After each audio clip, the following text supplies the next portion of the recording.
Hello and welcome to the Dinosaur for week 41. Another 7 curious, interesting things I saw last week. So as ever, let's crack on. First one is the Arcax. This is a giant mech warrior. If you don't know what a mech warrior is, it's pretty much what you're seeing on screen. It's a giant robot you can then climb inside of and control, usually with joysticks and hands and all that sort of stuff. So you become the robot. This is available. This is a prototype currently, but it is available for pre-order if you have $3 million. Now it's 4.5 meters tall, it's 3.5 tons, and it can do 10 kilometers an hour. So that's broadly speaking 7 miles an hour. It transforms, as you're seeing here, from a robot into a vehicle, although that's a bit of a stretch. And I've also sped this up as well, by the way. It isn't quite as impressive as that. But if you do want one of these, as I say, it's coming out of Japan, $3 million available now. This is really interesting. This is actually came through 2-minute papers, but that actually came from Cornell. So the researchers at Cornell have been playing with these multiplayer games and these kind of Sims type games with 25 characters within the game, and each one of them has access to ChatGPT. So their character can be, go and search and do things like an AI. What they then said is, here's a task to do, go and make a game. They generated, or they specified a few roles, the CTO and a few more, and said, right, the rest of you just figure out what you need to do. And within pretty short order, they coalesced into, developers, designers, testers, documenters, and also it generated one of the users as an end user as well. There was a couple of things that are interesting here. One was that within that developer and tester cycle, it was actually testing it and actually telling it how to improve, and it was going through some iterative changes there to make the game better, because that was what the testers were picking up. It was then documented and then it was run. So the second, or the most interesting thing here is this the future of companies? If you would like an app to be made, or if you'd like a website or something like that, then do you just deploy or just create a game or sign up to a game and say, right, I'd like 50 employees, I'd like to create this, and it goes away and does it by itself? This could be quite interesting. So we've talked about certain roles giving way to AI, but entire companies might be the way to go of these tiny little AI characters. Phrase literally does what it says on the tin here. It is a product description generator, and that's what it does. If you have a product and you need a description, here you are.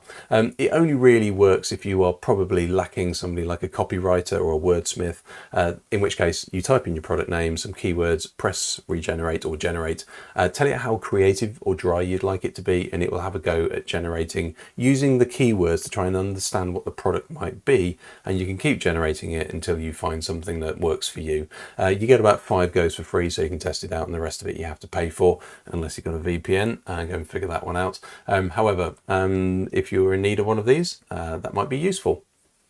This is kind of interesting how quickly this has come out. So this is testing autonomous video input, so autonomous car video input. So if you're trying to train your car how to drive through certain cities and navigate junctions and traffic lights and in different weather conditions, maybe surrounded by lorries or whatever, then this is what this does. This is Wave, and they have got their new Gaia 1 model, which allows it to generate these images or this video just from a text prompt. So for instance, if you said a snowy back street, or I'd like to go down a single carriageway surrounded by buses boxed in on 2 sides, it will figure that one out for you and generate the footage for you to then feed into your algorithm for your autonomous vehicle to see how it might navigate it. So not only is this way ahead of its competition, but it's really interesting how we're now starting to see these kind of synthetic data generators from being text driven all the way through to just almost like endless video, and it can just generate these on the fly. So thought that was kind of interesting.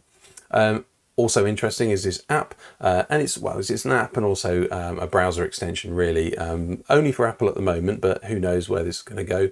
What it does is it allows you to rewind all of your browsing for whenever you've installed the app. So the way this works is you download it, it generates or creates an app, an extension for Safari. You give it access to your browsing, and you just let it go. When you say, go, hang on a minute, where was I doing something like a mortgage application or something about that?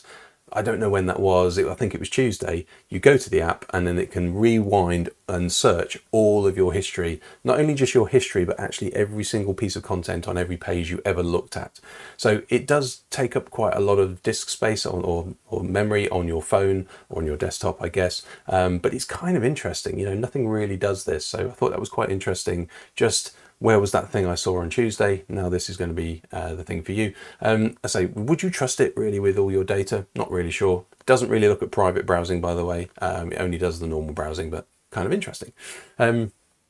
Amazon have launched the first two, or sent up the first two. Don't know when they're actually going to be working, but these are their experimental satellites, which will eventually give them the equivalent of something like Starlink, so global internet from satellites. So they are planning to launch 3,236 of these. They've been given the permission to do this only as long as it's up and running by 2027, and I think they've got an upper date for when they're allowed to do their last flights as well. So they've got to get them up there pretty quick.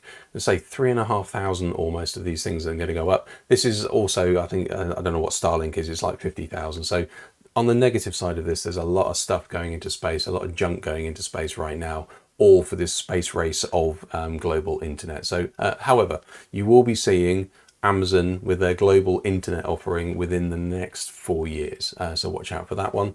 And finally, Meta had AI stickers, launched AI stickers, and as you'd expect, it just went horribly wrong.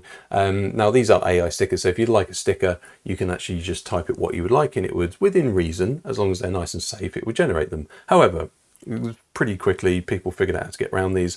If you really want, you know, Mario characters with guns, it will just start generating those. So nobody really knows how these large language models really navigate these kind of text prompts. So for instance, if you said child soldier, it would say, no, I'm not allowed to do that. If you said child with a gun, it wouldn't do that. But if you said child with a grenade, it's happy to do that.